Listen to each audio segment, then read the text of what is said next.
Hello everyone, जय Hind. MP GK के जो फुल कोर्स चल रहा है, आज हमारा टॉपिक है मध्य प्रदेश के पठार। इसका थ्योरी वाला जो पार्ट है मैंने पिछले 2 क्लासेस में पूरा अच्छे तरीके से पढ़ा दिया है।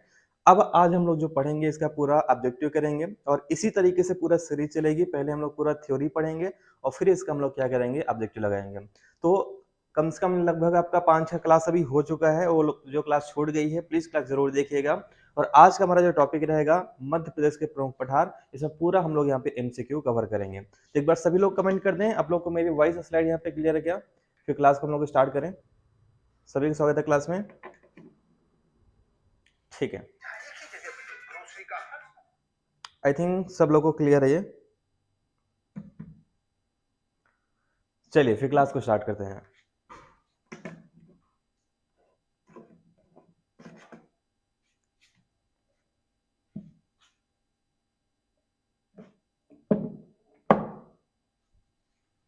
पहला क्वेश्चन इसमें है, वर्तमान मध्य प्रदेश राज्य को कितने भौतिक प्रदेशों में विभाजित किया गया है।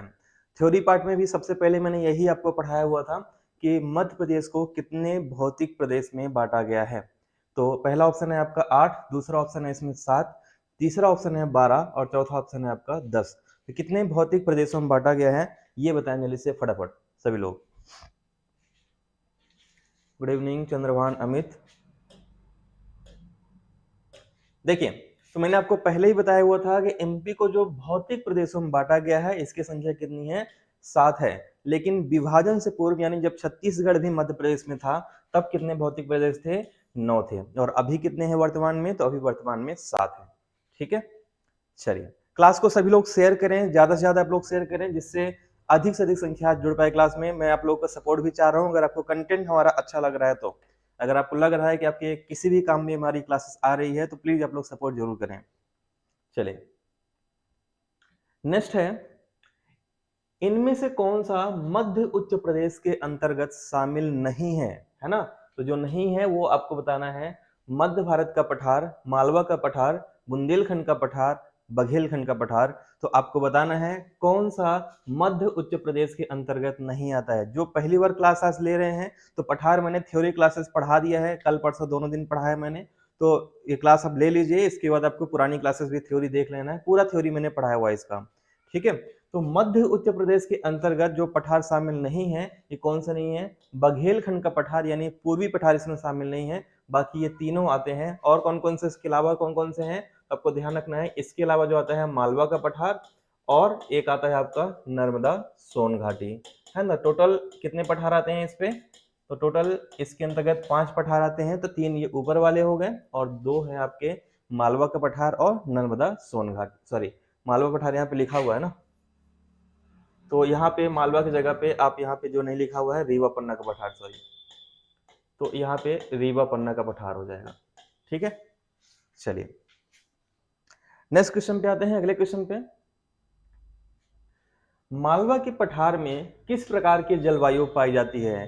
देख रहे हैं जितने भी क्वेश्चन आपको दिख रहे हैं यहाँ पे हर एक की थ्योरी में आप लोगों को पहले पढ़ा चुका हूँ, इसके बाद में एमसीक्यू करा रहा हूँ। तो किस प्रकार की जलवायु पाई जाती है आप लोग फटाफट बताएं जल्दी से।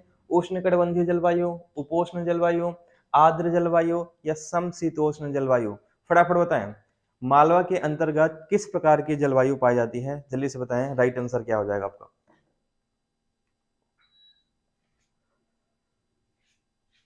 ठीक है, तो मालवा के अंतर्गत कैसे जलवायु पाई जाती है, वेरी गुड, बहुत अच्छे, बहुत सही।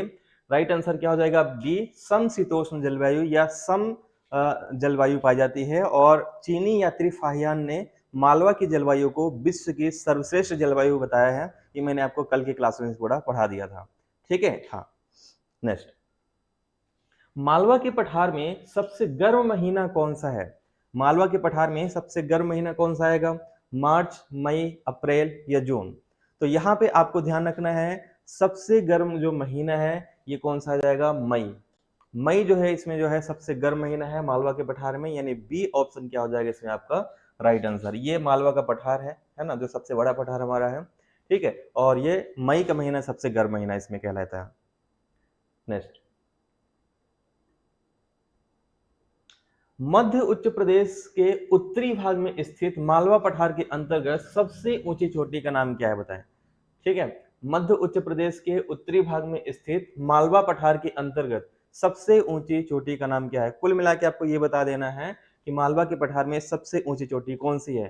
ठीक है, गोमनपुर की चोटी, धजारी चोटी, सिगार चोटी या गुडविल चोटी? तो बताएं जल्दी से, राइट आंसर क्या हो जाएगा आपका? जो मध्य उत्तर प्रदेश में भी आता हो और मालवा के पठार के अंतर्गत भी आता हो, तो कौन सा आएगा? फटाफट बताएं जल्दी से।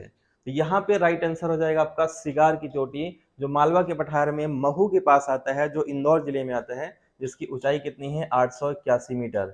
ठीक है, तो ये सबसे ऊंची चोटी है। राइट आंसर क्या हो जाएगा आपका? सी। चलिए नेक्स्ट क्वेश्चन पे आते हैं। हाँ बिल्कुल सही है, राइट आंसर क्या हो जाएगा आपका? सी, सिगार चोटी, जो महू में आएगा। अगला है, मध्य प्रदेश में मालवा के पठार का ढाल किस दिशा की ओर है? तो मालवा का जो पठार है, इसका ढाल किस दिशा में है? यहाँ पे अगर मैप भी अगर आप अच्छे से देख लोगे ना, तो आप बता दोगे। मैप अगर आप अच्छे से देख पा रहे होगे तो आप ऑलरेडी बता दोगे। बहुत सारी चीजें मैं मैप में ही बता दी हूँ आप लोगों को। तो यहाँ पे आपको ध्यान रखना है कि मालवा के पठार का जो ढाल है, ये किस दिशा में है। तो आप देखेंगे तो ये एरो बना हुआ है ना, और ये दिशा आपको पता है कौन सी दिशा है? ये दिशा कहलाएगा आपका उत्तर पूर्व, यानी राइट आंसर क्या हो जाएगा? राइट आंसर कहलाएगा आपका ए ऑप्शन इसका बिल्कुल राइट आंसर होगा। नेक्स्ट, क्लास को आप लोग शेयर नहीं करोगे बिल्कुल भी? आप लोग सपोर्ट नहीं करते हो क्लास को बिल्कुल भी, है ना? क्लास को जल्दी से आप लोग शेयर करें, जिससे संख्या और भी बढ़े। जितना ज्यादा संख्या रहेगी उतनी ही क्लास और इंटरेस्टिंग बनती चलेगी। चलिए अगला क्वेश्चन है, मध्य प्रदेश में मालवा के पठार के मध्य भाग से कौन सी रेखा गुजरती है? बताएं। कर्क रेखा, मकर रेखा, विषुवत रेखा या मध्याह्न रेखा? तो मालवा के पठार से कौन सी रेखा गुजरती है, ये फटाफट बताएं। राइट आंसर, करेक्ट आंसर क्या हो जाएगा आपका? ठीक है, तो यहाँ पे आपको ध्यान रखना है, मालवा के पठार के मध्य से, ये भी सारे चीज मैं आपको पढ़ा चुका हूँ पहले भी। तो यहाँ से जो रेखा गुजरती है, कौन सी रेखा गुजरती है? कर्क रेखा गुजरती है, जो मध्य प्रदेश के कितने जिलों से गुजरती है? तो 14 जिलों से होकर गुजरती है ना। ये सब मैं आपको जिलों का भी मैप अच्छे तरीके से पढ़ा चुका हूँ। कर्क रेखा कौन कौन जिले से जाती है, ये भी पूरा मैं पढ़ा चुका हूँ। तो आप लोग पूरा एमपीजी के फुल कोर्स आप डालेंगे प्लेलिस्ट में, तो वहां पे पूरा दिख जाएगा क्लासेस आपको। ठीक है, नेक्स्ट, मध्य प्रदेश की प्राकृतिक सीमा के संदर्भ में कौन सा युग्म सत्य है? बताएं। ठीक है, प्राकृतिक सीमा के संदर्भ में चंबल उत्तरी सीमा, ताप्ती दक्षिणी सीमा, मैकाल पर्वत जो है पूर्वी सीमा, या उपरोक्त सभी सही हैं। यहाँ पे आपको बताना है कौन सा युग्म इसमें सही है। फटाफट बताएं, राइट आंसर क्या हो जाएगा इसमें आपका? तो यहाँ पे आपको ध्यान रखना है, ये सारे कथन बिल्कुल सही हैं, क्योंकि चंबल उत्तरी सीमा बिल्कुल सही है, ताप्ती दक्षिणी सीमा बनाती है, मैकल पर्वत पूर्वी सीमा बनाएंगे, यानी डी ऑप्शन क्या हो जाएगा इसमें आपका? राइट आंसर हो जाएगा। करेक्ट आंसर क्या हो जाएगा आपका? डी इसमें। नेक्स्ट, अगला है, बुंदेलखंड पठार की सबसे ऊंची चोटी कौन सी है? सिगार चोटी, सिद्ध बाबा की चोटी, जाना पाव चोटी या सहान चोटी? तो बुंदेलखंड पठार की सबसे ऊंची चोटी कौन सी है? अच्छा मुझे कमेंट करके बताएं, जिन्होंने कल या परसों क्लास ली होगी मेरी, तो आप लोगों को ऐसा कुछ लग रहा है कोई क्वेश्चन क्या जो मैंने नहीं पढ़ा है आप लोग को? जो टॉपिक मैंने थ्योरी पढ़ाया है, तो ऑलमोस्ट आप देख रहे होंगे पूरा वही क्वेश्चन उसी से आ रहे हैं, है ना? तो बुंदेलखंड पठार की सबसे ऊंची चोटी कौन सी है? सिद्ध बाबा की चोटी है। और ये कहाँ पे आता है? तो ये भांडेर श्रेणी के अंतर्गत आएगा, जो दतिया में आता है ना? तो राइट आंसर क्या हो जाएगा? राइट आंसर बी हो जाएगा, यानी कि यहाँ पे आता है आपका ये। ठीक है, चलिए नेक्स्ट क्वेश्चन पे आते हैं। अगले क्वेश्चन पे, मध्य प्रदेश में स्थित मालवा के पठार के पूर्वोत्तर में स्थित पठार का विस्तार, किस पठार का विस्तार पाया जाता है? ठीक है, मालवा के पठार के पूर्वोत्तर में, तो पूर्वोत्तर में कौन सा पठार पाया जाएगा? बताएं। विंध्यन का कार्य प्रदेश, बघेलखंड का पठार, बुंदेलखंड का पठार, मध्य भारत का पठार। अब अगर मैप आप लोग अच्छे से नहीं देखे होंगे तो ये क्वेश्चन आप कितना रटोगे? नहीं रट पाओगे आप। मैप देखोगे तो बता दोगे आप लोग इसमें। ठीक है, तो बताएं जल्दी से, राइट आंसर क्या हो जाएगा आपका? मालवा के पठार के पूर्वोत्तर में कौन सा पठार पाया जाता है? तो राइट आंसर क्या हो जाएगा? राइट आंसर आपका डी हो जाएगा, जिसका नाम है आपका मध्य भारत का पठार। ठीक है, तो राइट आंसर क्या हो जाएगा आपका? डी। नेक्स्ट, अगला है, मध्य प्रदेश में सरसों की हांडी किस क्षेत्र को कहा जाता है? बताएं। सरसों की हांडी किसे कहते हैं, ये भी समय आपको पढ़ा चुका हूं। मालवा का पठार, बुंदेलखंड का पठार, बघेलखंड का पठार या मध्य भारत का पठार? तो सरसों की हांडी किसे कहते हैं? फटाफट बताएं, राइट आंसर क्या हो जाएगा आपका? तो यहाँ पे आपको ध्यान रखना है, सरसों की जो हांडी कहा जाता है किसे कहते हैं? मध्य भारत के पठार को सरसों की हांडी कहा जाता है। और अगर एक जिला पूछ लिया जाए तो मुरैना को सरसों की हांडी कहा जाता है ना, एक जिला अगर पूछ लिया जाए तो दोनों ऑप्शन आपको ध्यान रखने हैं यहाँ पे। नेक्स्ट, मध्य प्रदेश के किस भौतिक प्रदेश को विंध्यन कगार कहा जाता है? तो किस भौतिक प्रदेश को विंध्यन कगार कहते हैं? ये मैं आपको जब थ्योरी पढ़ा रहा था तभी मैंने बताया था कि क्वेश्चन आते हैं एग्जाम में। ठीक है, तो जल्दी से बताएं किस प्रदेश को, किस भौतिक प्रदेश को विंध्यन कगार कहा जाता है? सतपुड़ा मैकल श्रेणी, रीवा पन्ना का पठार, मालवा का पठार या बुंदेलखंड का पठार, किसे कहते हैं? फटाफट बताएं। ठीक है, तो यहाँ पे राइट आंसर हो जाएगा मध्य प्रदेश के किस भौतिक प्रदेश को विंध्यन कगार कहा जाता है? तो रीवा पन्ना के पठार को क्या कहते हैं? विंध्यन कगार कहते हैं। यानी राइट आंसर क्या हो जाएगा? राइट आंसर आपका बी, इसका बिल्कुल सही आंसर हो जाएगा आपका। ठीक है, नेक्स्ट, मध्य प्रदेश के किस भौतिक प्रदेश को, ये वाला हो गया ना, रिपीट हो गया। चलिए, ये भी आपको मैंने कराया था थ्योरी में, अगर आपको याद होगा तो। मध्य प्रदेश में कृषि अर्थव्यवस्था की रीढ़ की हड्डी किसे कहा जाता है? कृषि अर्थव्यवस्था की रीढ़ की हड्डी किसे कहते हैं? मध्य भारत के पठार को, रीवा पन्ना का पठार, बघेलखंड का पठार या नर्मदा सोन घाटी, किसे कृषि अर्थव्यवस्था की रीढ़ की हड्डी कहा जाता है? फटाफट बताएं।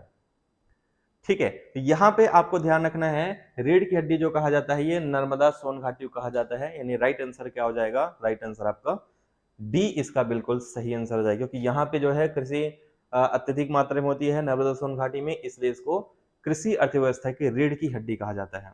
नेक्स्ट, नर्मदा सोन घाटी के बारे में विचार करिए। एमपी के कुल क्षेत्रफल का ये 26% है। सिंध, पार्वती, क्षिप्रा नदियां प्रवाहित होती हैं। गेहूं, चना, गन्ना उत्पादन अच्छा खासा होता है यहाँ पे आपको देखना है कि कौन कौन सा कथन इसमें सही है। पहला, दूसरा, दूसरा तीसरा, पहला तीसरा या उपरोक्त सभी। तो देखिए कौन सा कथन सही है इसमें। राइट आंसर क्या हो जाएगा आपका? ठीक है, तो यहाँ पे आपको ध्यान रखना है राइट आंसर, करेक्ट आंसर क्या हो जाएगा। तो देखिए, अब बताइए, सिंध, पार्वती, क्षिप्रा नदियां क्या नर्मदा सोन घाटी में प्रवाहित होती हैं? नहीं होती। यानी ये वाला कथन अगर देखोगे तो ये गलत है। फिर कुल क्षेत्रफल कितना है? 26%, यानी ये कथन सही है।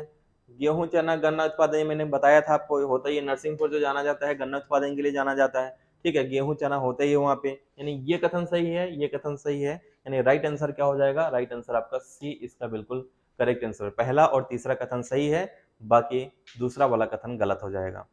ठीक है, नेक्स्ट, हाँ, अगला है, राजपीपला सतपुड़ा पर्वत के किस भाग में स्थित है? ये सभी मैं आपको पूरा डिटेल में पढ़ाया हूं मैप से, है ना, गलत किसी के नहीं होना चाहिए। राजपीपला सतपुड़ा पर्वत के किस भाग में आएगा?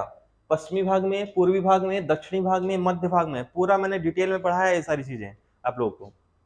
तो राजपीपला पहले बताओ किस पर्वत या किस पठार के अंतर्गत आएगा? तो ध्यान रखना, राजपीपला आता है सतपुड़ा मैकल श्रेणी के अंतर्गत आता है। और ये वाला जो हिस्सा है यहाँ पे कौन सा आएगा? राजपीपला। तो ये हिस्सा कौन सा कहलाएगा? ये हिस्सा कहलाएगा मध्य प्रदेश का पश्चिमी हिस्सा। कौन सा भाग कहलाएगा? पश्चिमी भाग। इसी की सबसे ऊंची चोटी मैंने आपको बताया था जिसका नाम क्या है? चोलगिरी। तो चोलगिरी जो है राजपीपला की सबसे ऊंची चोटी है। ठीक है, ये भी मैं आपको बता चुका हूं। चलिए नेक्स्ट क्वेश्चन पे आते हैं। मध्य प्रदेश में कोयला कहां पाया जाता है बताएं? ठीक है, पेंच घाटी में, सोन घाटी में, उपरोक्त दोनों में, या इनमें से कोई नहीं? तो मध्य प्रदेश में कोयला कहां पाया जाता है बताएं? राइट आंसर क्या हो जाएगा आपका? एमपी में कोयला कहां पाया जाता है? पेंच घाटी, सोन घाटी, उपरोक्त दोनों, या इनमें से कोई नहीं? तो यहाँ पे ध्यान रखना, कोयला इन दोनों जगह पे पाया जाता है। पेंच घाटी में पाया जाता है, सोन घाटी में पाया जाता है। यानी राइट आंसर क्या हो जाएगा? राइट आंसर सी हो जाएगा, उपरोक्त दोनों। ठीक है, नेक्स्ट, भू विज्ञान के दृष्टि से एमपी किस भाग का हिस्सा है बताएं? विंध्यन सैल का, ये सैल लिखा हुआ है, थोड़ा सा टाइपिंग मिस्टेक हुआ है, सॉरी। गोंडवाना लैंड का, दक्कन ट्रैप का, या फिर आपका नागालैंड का? तो एमपी किसका भाग है? तो हम सभी को पता है एमपी या भारत दोनों का देखा जाए तो दोनों किसका भाग है? तो गोंडवाना लैंड का भाग है। यानी राइट आंसर क्या हो जाएगा? राइट आंसर आपका बी हो जाएगा। बी ऑप्शन इसका बिल्कुल करेक्ट आंसर हो जाएगा। नेक्स्ट, अगले क्वेश्चन पे आते हैं। मध्य प्रदेश के ऊपरी गोंडवाना क्रम की चट्टान अभी नहीं पढ़ाया मैं, तभी इसको नहीं आते हैं, चट्टान वाला मैं अलग से पढ़ा दूंगा। काली मिट्टी का निर्माण किन चट्टानों के अपरदन से हुआ है? दक्कन ट्रैप से, आर्कियन चट्टान से, कडप्पा चट्टान से, या धारवाड़ से? ये मैंने पढ़ाया है आप लोगों को। ठीक है, तो ये बताएं जल्दी से, काली मिट्टी का निर्माण किन चट्टानों के अपरदन से हुआ है? राइट आंसर क्या हो जाएगा बताएं।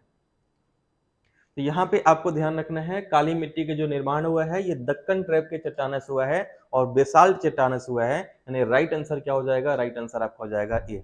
ठीक है, और ये कहाँ पाया जाता है, कौन से पठार में सबसे अधिक पाया जाता है? तो मालवा के पठार में। ठीक है, ये भी मैं आपको बता चुका हूँ, है ना। चलिए नेक्स्ट क्वेश्चन पे आते हैं, अगले क्वेश्चन पे। मध्य प्रदेश के पश्चिमी भाग में स्थित मालवा के पठार में किस प्रकार की मिट्टी पाई जाती है? तो मालवा के पठार में किस प्रकार की मिट्टी पाई जाती है बताएं? जलोढ़ मिट्टी, काली मिट्टी, लेटराइट मिट्टी, या लाल पीली मिट्टी? तो फटाफट बताएं जल्दी से। मध्य प्रदेश के पश्चिमी भाग में स्थित मालवा के पठार में कौन सी मिट्टी पाई जाती है? तो यहाँ पे आपको ध्यान रखना है, मालवा के पठार में जो मिट्टी पाई जाती है ये काली मिट्टी पाई जाती है ना। और काली मिट्टी में भी कौन सी मिट्टी? साधारण काली मिट्टी, है ना। अब मुझे कमेंट करके बताएं, कल मैंने आपको बताया हुआ था कि नर्मदा सोन घाटी में काली मिट्टी की कौन सी किस्में पाई जाती है? ये मैंने कल क्लास में आपको बताया हुआ था। काली मिट्टी में भी कौन सी मिट्टी पाई जाती है? नर्मदा सोन घाटी में आपको बताना है। चलिए नेक्स्ट क्वेश्चन पे आते हैं।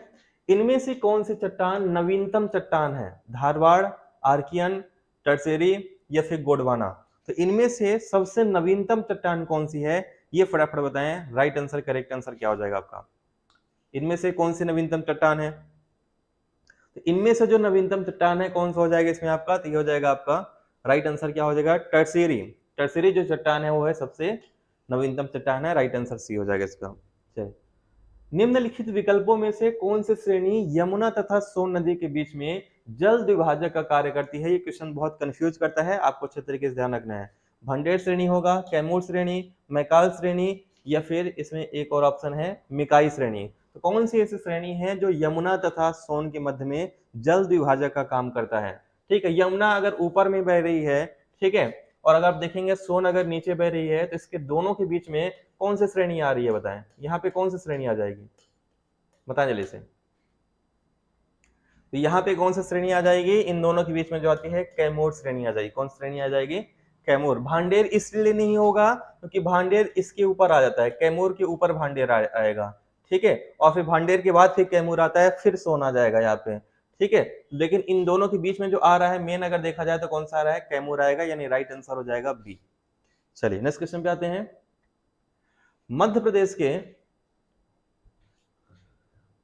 के निम्नलिखित जिलों में से कौन सा जिला मालवा के पठार में सम्मिलित नहीं है बताएं? ठीक है, तो कौन सा है? अभी कितने क्वेश्चन हो गए हैं अब मुझे याद नहीं है। हाँ देख लो 24 लिखा हुआ है, यानी 20-22 तो हो ही गए कम से कम। ठीक है, तो निम्नलिखित जिलों में से कौन सा जिला मालवा के पठार में सम्मिलित नहीं है? नीमच। ये क्वेश्चन ऑप्शन गलत है, क्वेश्चन तो सही है, ऑप्शन गलत है इसमें।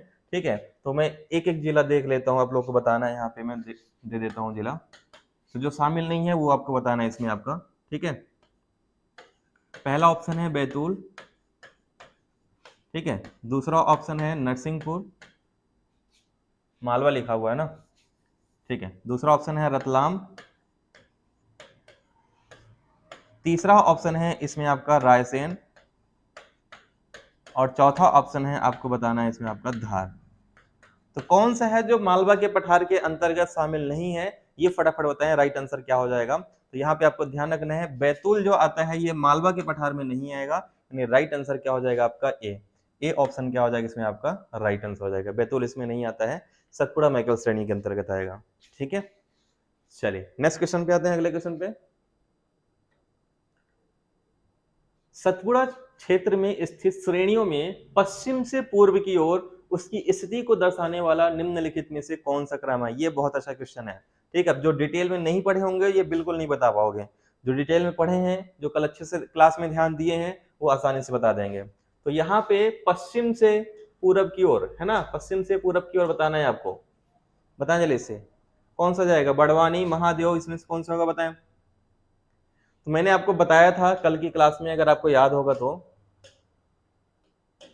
सबसे पहले इधर कौन सा है आपका? राजपीपला, और राजपीपला के अंतर्गत ही आखा रानी की पहाड़ी, असीरगढ़ की पहाड़ी, है ना, फिर बड़वानी की पहाड़ी, विजयगढ़ की पहाड़ी, ये सब पश्चिमी क्षेत्र में आते हैं।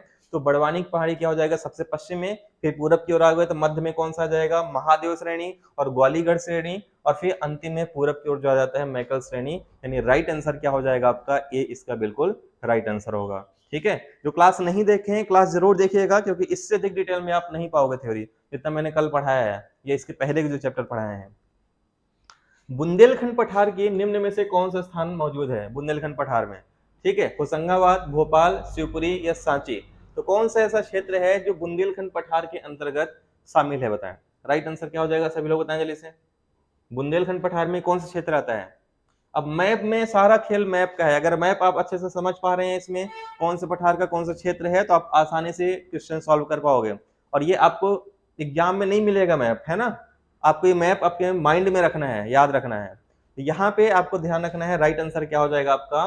बुंदेलखंड के अंदर आप देखेंगे तो ये जो हिस्सा है आपका, ये दतिया वाला हिस्सा है ऊपर का, और फिर ये हिस्सा है शिवपुरी का, फिर इधर निवाड़ी है, टीकमगढ़ आ जाता है। यानी कि यहाँ पे ऑप्शन में क्या दिख रहा है? शिवपुरी दिख रहा है, यानी राइट आंसर क्या होना चाहिए यहाँ पे? शिवपुरी इसका राइट आंसर हो जाएगा आपका।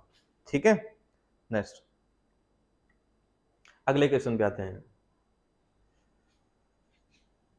मध्य प्रदेश में मध्य भारत पठारों की नदियां आमतौर पे किस दिशा में प्रवाहित होती हैं, बताएं।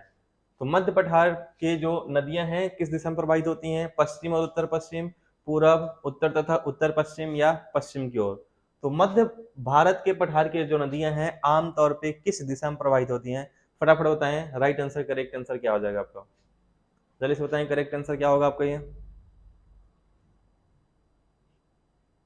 ठीक है, तो राइट आंसर, करेक्ट आंसर क्या हो जाएगा? इसकी जो नदियां हैं, और से ऑप्शन तो होना चाहिए उत्तर और उत्तर पूर्व, लेकिन इसमें ऑप्शन नहीं दिख रहा है, तो इनमें से जो उपयुक्त ऑप्शन है आपका सी ऑप्शन इसका बिल्कुल राइट आंसर हो जाएगा। करेक्ट आंसर सी होगा इसमें आपका। चलिए अगले क्वेश्चन पे आते हैं। चावल का प्रमुख उत्पादक क्षेत्र कौन सा है? मालवा का पठार, सतपुड़ा का पठार, बघेलखंड का पठार, या मध्य भारत का पठार? तो चावल का प्रमुख उत्पादक क्षेत्र कौन सा है, ये भी मैं आपको कल की क्लास में अच्छे से पढ़ाया हुआ हूँ, तो बताएं जल्दी से।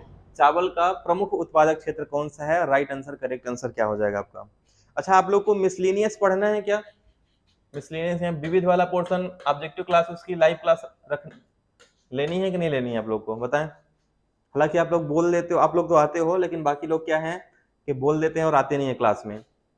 ठीक है, तो राइट आंसर क्या हो जाएगा? चावल का प्रमुख उत्पादक क्षेत्र कौन सा है? तो मैंने आपको पहले ही बताया था, चावल का जो उत्पादन होता है बघेलखंड क्षेत्र में, यानी पूर्वी पठार में ज्यादा होता है।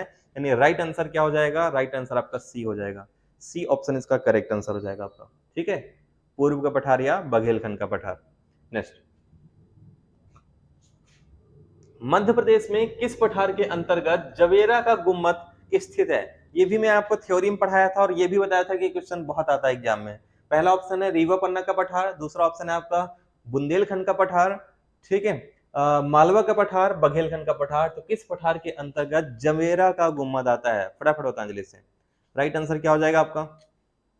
तो यहाँ पे आपको ध्यान रखना है, जवेरा का जो गुम्मद आता है कौन से पठार में आएगा? मैंने बताया था विंध्यन कगार क्षेत्र या जवेरा का गुम्मद, दोनों अगर पूछे तो कहाँ पे आएगा आपका? रीवा पन्ना का पठार आ जाएगा। यानी राइट आंसर क्या हो जाएगा? राइट आंसर आपका ए हो जाएगा इसमें।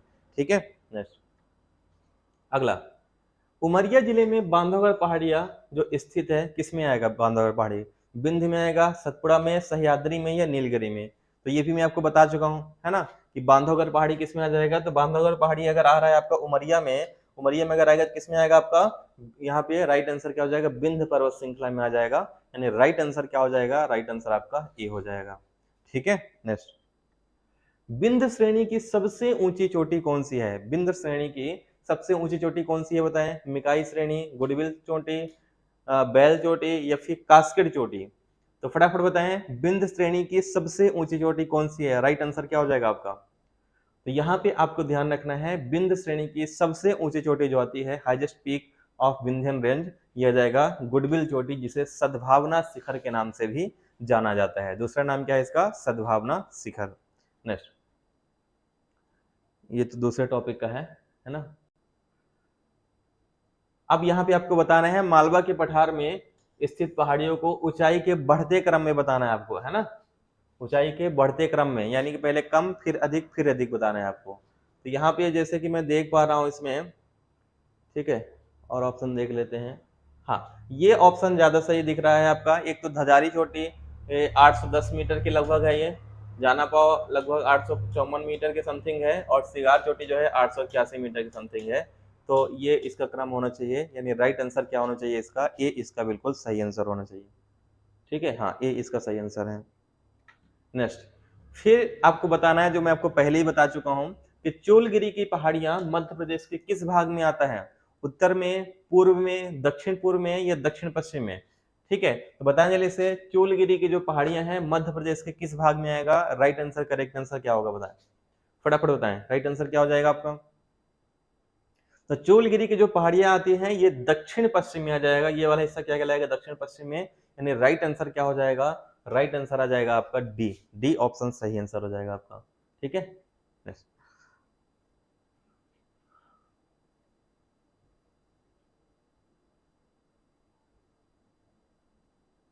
तो इतनी सारी चीजें थी, ये सब में थ्योरी पार्ट है, थ्योरी पार्ट में आपको पढ़ा चुका हूँ सारा चीज। तो आज के लिए बस इतने रखेंगे हम लोग, पठार आपका लगभग मैंने कंप्लीट करा दिया आप लोग को। ठीक है, और जितना ज्यादा क्वेश्चन मिलते चले आप लोग इसको और भी क्वेश्चन प्रैक्टिस करते चलें, क्योंकि क्वेश्चन का कभी अंत नहीं होता है। थ्योरी पार्ट मैंने आपको पूरा पढ़ा दिया है। अब अगला जो टॉपिक रहेगा हमारा कल का जो रहेगा नदियां, यानी रिवर वाला सिस्टम कल से स्टार्ट हो जाएगा। तो काफी इंपॉर्टेंट क्लासेस रहेंगे, आपको पता है इस टॉपिक का कितना इंपॉर्टेंस है। तो मिलेंगे हम लोग कितने बजे, 9:30 बजे क्लास में रहेगी कल। और मेरा व्हाट्सअप नंबर है, जिनको पीडीएफ वगैरह चाहिए, हालांकि अभी 2-3 दिन से मैं नहीं दे रहा हूँ, एक साथ ही मैं दे दूंगा उसका पीडीएफ आप लोग को, है ना। तो 9630828149 ये मेरा व्हाट्सअप नंबर है, यहाँ आपको पीडीएफ इसका मिल जाएगा। मिलते हैं नेक्स्ट क्लास में, तब तक के लिए सभी को जय हिंद, धन्यवाद। अगर आपने शेयर नहीं किया होगा तो शेयर जरूर करिएगा, सब्सक्राइब नहीं किया सब्सक्राइब भी कर लीजिएगा। क्लास पसंद आ रही है तो लाइक करिएगा, नहीं पसंद आ रही है तो डिसलाइक भी कर सकते हैं। मिलते हैं नेक्स्ट क्लास में, तब तक के लिए धन्यवाद।